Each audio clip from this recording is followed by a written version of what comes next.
excited to be back home this week more than anything.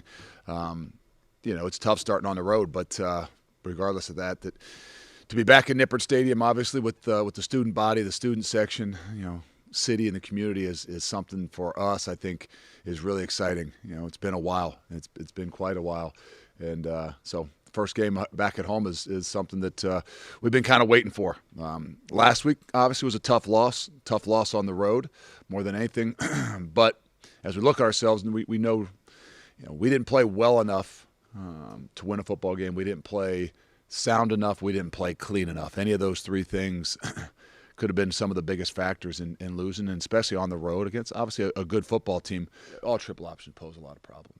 We've got to be a little bit different than we ever have been, I think, just to make sure we're sound in their ability to throw the football a little bit more. But nonetheless, it's always a very unique challenge, and it's not just everybody wants it's not just a challenge for the defense. It's a challenge for the offense because you got to play so complementary because they do limit the possessions that you get. So you got to make sure you're taking advantage of every one of those opportunities. It's always a unique challenge for those guys, but I think it's great for us. I mean, if we're going to pride ourselves on being a physical, tough football team, there's no greater challenge than playing the triple option, especially those guys. All of them are similar in ways, and they all are different in some ways.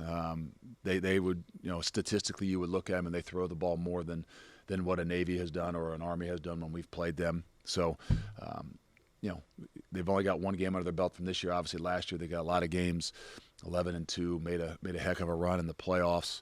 I think for our guys, they ought to be excited about this opportunity to go play a team that was in the college football playoff a year ago. It's, from what I understand, I've never coached or played there, but it's a great environment. They're going to be into the game. It's going to be loud. It's going to be a great environment. And that might, for our guys, they're not going to get in all those environments like this that often, right?